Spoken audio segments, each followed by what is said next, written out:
All right. Get that note sheet out. We're ready to go.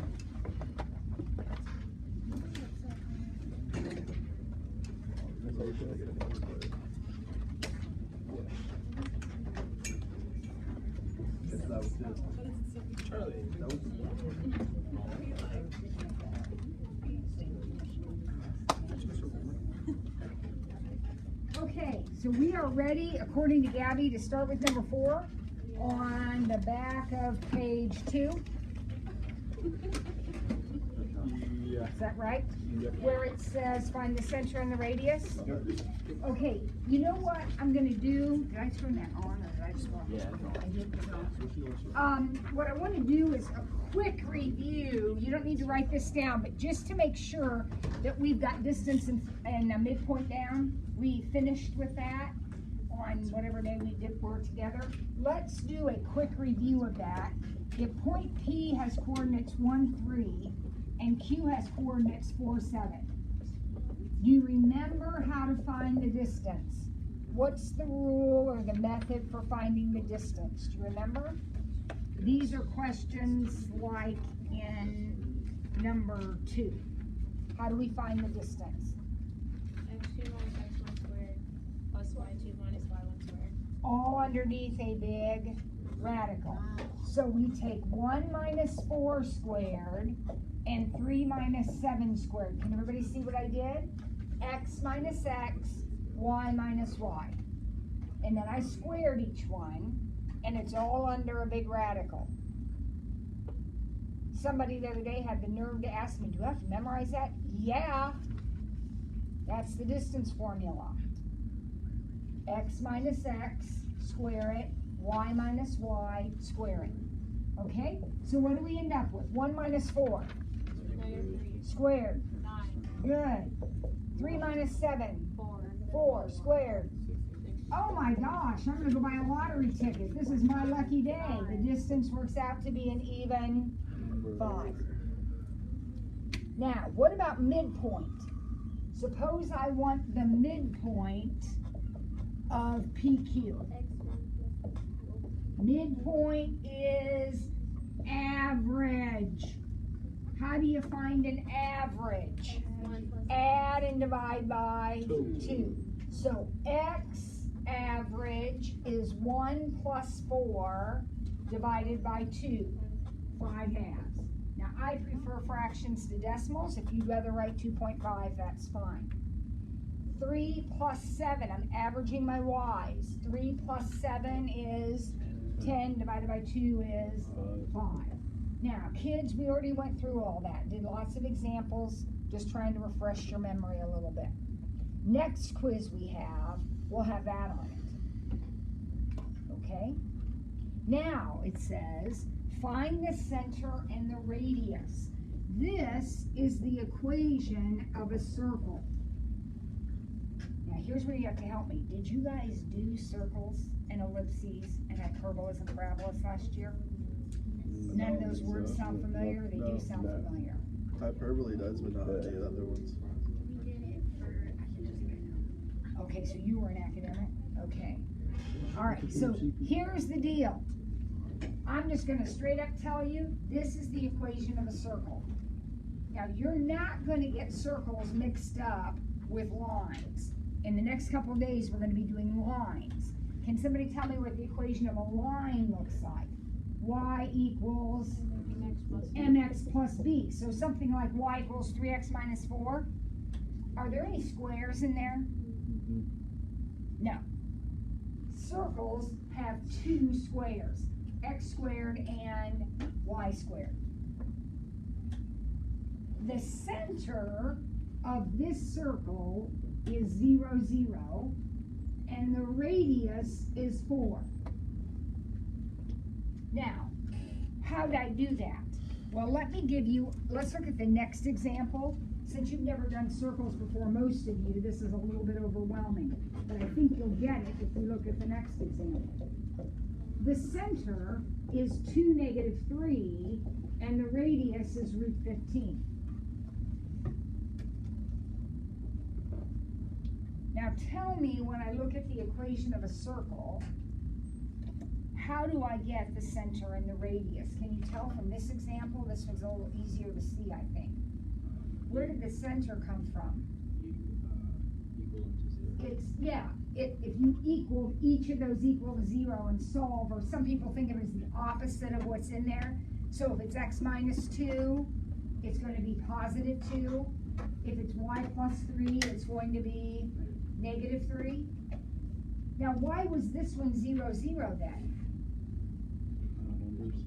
Because there were no numbers hooked to the x and y. And when there's no numbers hooked to them, it's always going to be 0. Now, how did we get the radius? Where did the radius come from? The square root of this number that it's equal to. So this one had a radius of root 15. This one has a radius of 4. So let's look at another one since I did both of the examples.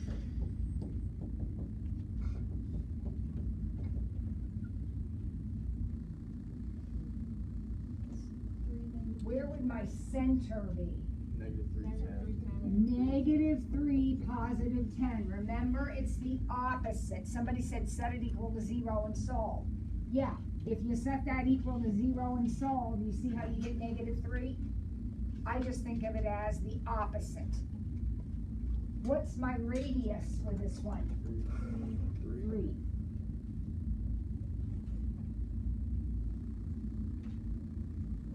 Now let's see if you really get it. Look at number 5. It's the opposite. If you know the center is 1, 4. And you know the radius is 6. Can you write an equation that looks like this one? That's the equation of a circle. What would that be?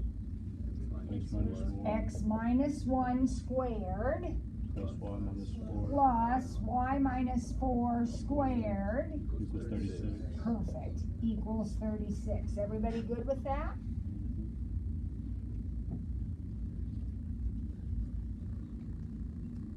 How about the next one that says the center is negative 3, 2, and the radius is 10? What would that equation look like? X plus 3 squared. X plus 3 squared plus 2 squared. y minus 2 squared equals 100. You got it. Beautiful. You're just waiting for the other shoe to drop, right? It's got to be harder than that. Look at the next question. Look at C. Write the equation of the circle whose diameter has endpoints here and here. All right, now let's just think about this for a minute. Here's the circle. Here's the diameter. Remember what a diameter is? It's a chord that goes through the center.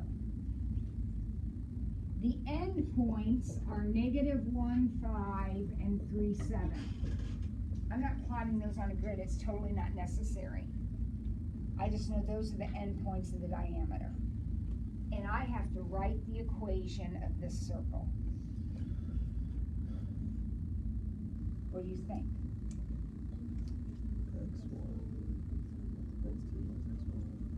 What are you doing? Whatever the formula is called. Distance formula. Okay, why would I need the distance formula? What would the distance formula do for me?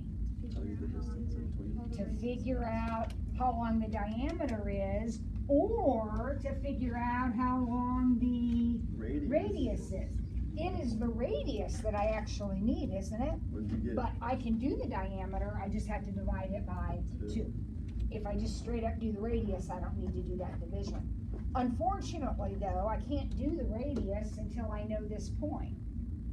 That's the center. I need to know the center so that I can write this part of my equation, right?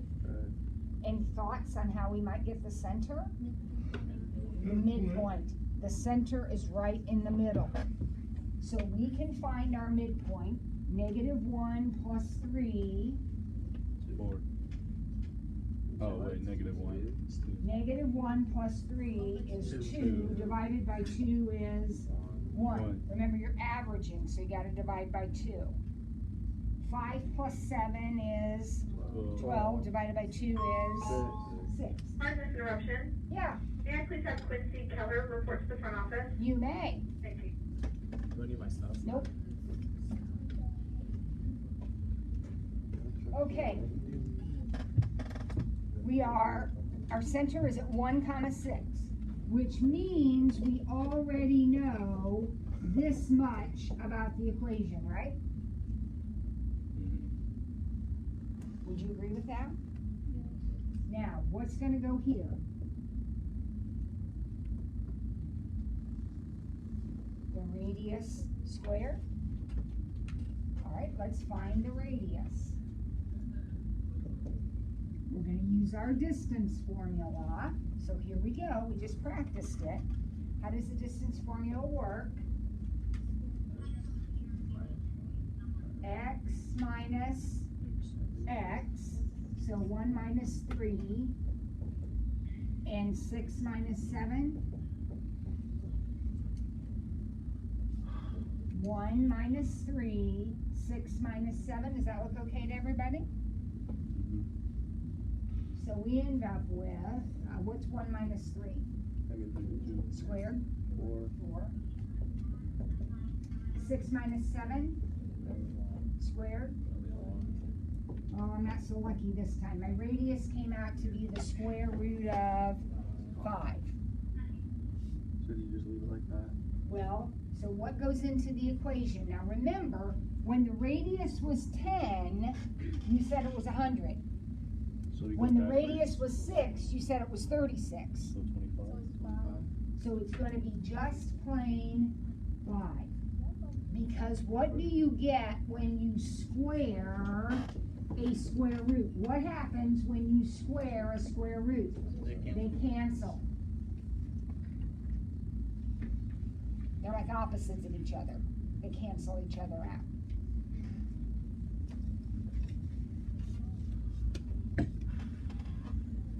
Wow. I know. Makes your head explode. Unfortunately, it's probably a GTQ, guaranteed test question. So let's talk about it one more time, make sure you understand what just happened. I gave you the endpoints of a diameter and said write the equation of the circle. You know that to write the equation of a circle, you need the center and the radius. I did not give you the center and the radius. I gave you these 2 points. So you had to find the center and the radius. So how did we find the center? Midpoint formula. Midpoint. Average them. That's how we got our center. How did we find our radius? Distance formula. Now, I used these 2 points. Did I have another option? Could I have used these 2? I didn't, because I'd rather not work with negatives if I don't have to. But you could use these 2 points to get your radius. Or, as Gabby suggested, you could find the whole distance. Just remember to divide it by 2. Okay? We'll practice another one of those. But we gotta get moving here. Number 6, evaluate. These are absolute value problems. What do you know about absolute value? There's a negative inside the line. 0. It's, well, by definition, it's the distance from 0, which means it is always positive. So I do the arithmetic. -3 plus 2. -1. But the absolute value of -1 is 1. Now notice, I didn't take the absolute value until I'd done what was inside. It's just like with parentheses. Do what's inside first, okay? So I added them and got -1, and then I took the absolute value. All right, the next one.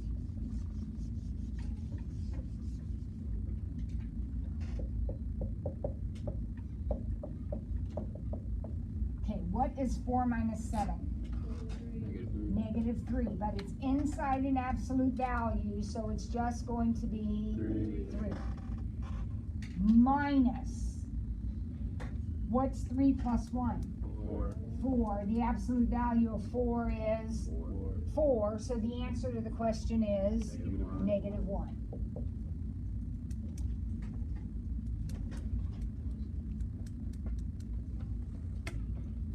Please don't get freaked out by the next one. Use your common sense. What's the absolute value of 5? 5. What's the absolute value of -5? 5. 5 minus 5 is 0. Now I'll show you what kids want to do all the time. See these two negatives? They are next to each other. And all the time, kids are going to want to do this. Rongo bongo. You've got to take the absolute value first. Calculate what's inside first, always. So that's a positive 5. You end up subtracting and you get 0. Do the last one for me on your own. D. What do you get for D? 14. I'm hearing 14 as the answer. Anybody have an issue? Oh, yes, ma'am. Honey, school gets out in 10 minutes. Can you hold it? Thank you. All right, next page. Oh my gosh. Does that say P3? We're on P3. What does that mean about our homework? It's doing tested.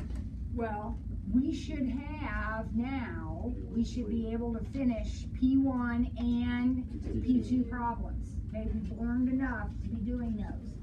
We're not waiting until the last day. There's too many problems. Even I couldn't do them all in one night, okay? You've got to be working Switching to on. overdrive mode. It's not going to be you. No, I already did P1. I can do Why's it. your phone out? It's not on. It's out. I don't care. Put it away. Or I will confiscate it. All right, here we go. P3. Number 1. Is -2 a solution of this equation?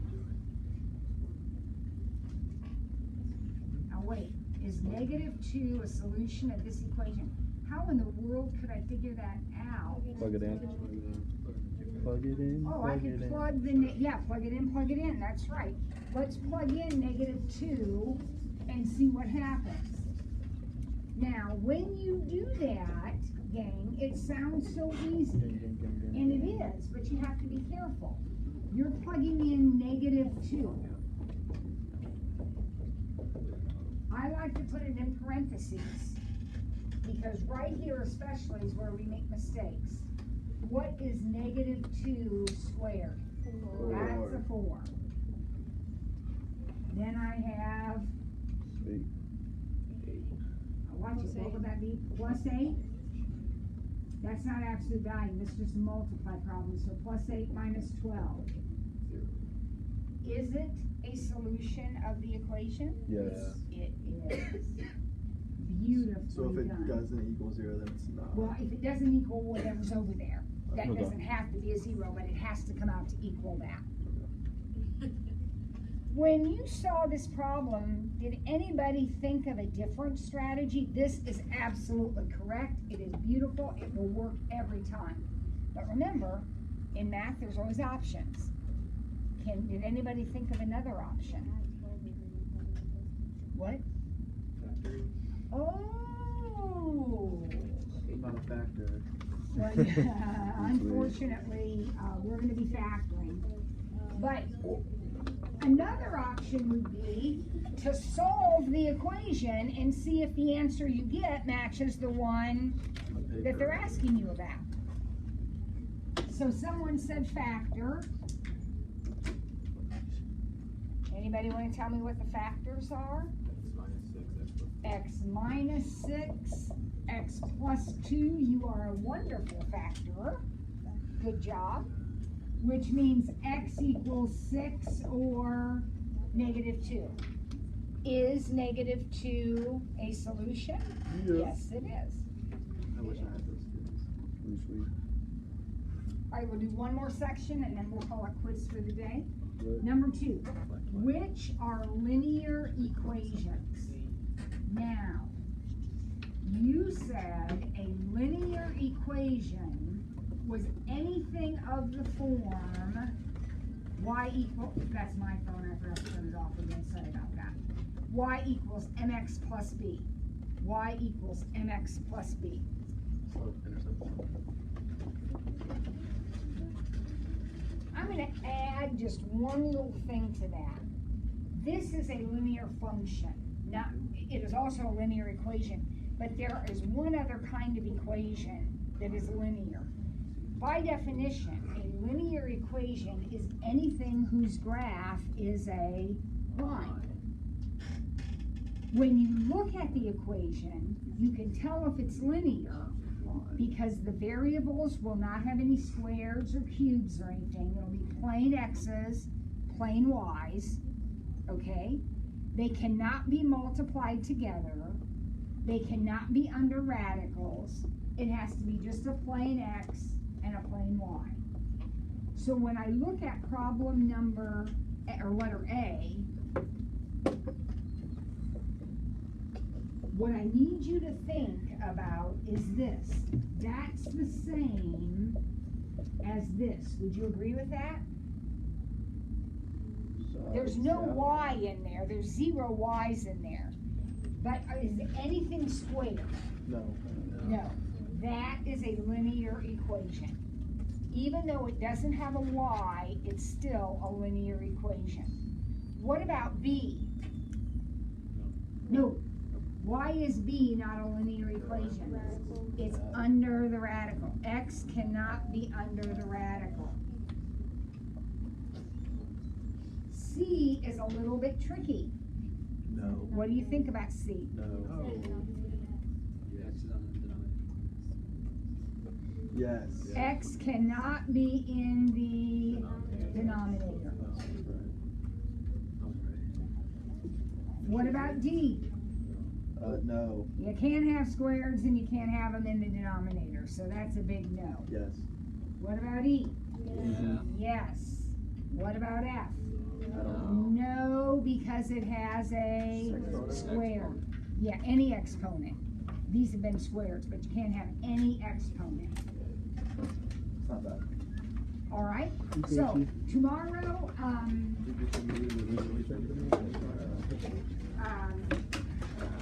did we go over these yet? Like if they were right. Real quickly. Make sure you're working on your homework. If you want to be here, you should have a good start on it. If you have questions, I please ask. We're not going over it. Right as an interval, what did you do? -5, 7. Whoa, whoa, whoa, whoa. Bracket that. Can't get past you guys. Scientific notation. 10 to the right. Very good. 1, 2, 3. And here we got some X's. This one kind of confused me actually. I just put the Y3 up top and We have 4 of these and 5 of these. If it's a negative, you just put it to the side. We're gonna have 1 X left on the bottom. These guys are switching places. So you're gonna have this, right? Sit down, get away, can't leave early. Pray together, Hail Mary, full of grace, the Lord is with thee. Blessed are you among women, and blessed is the fruit of your womb, Jesus. Holy Mary, Mother of God, pray for us sinners now and at the hour of our death. Amen. The Father is our house, and the Lord is my God.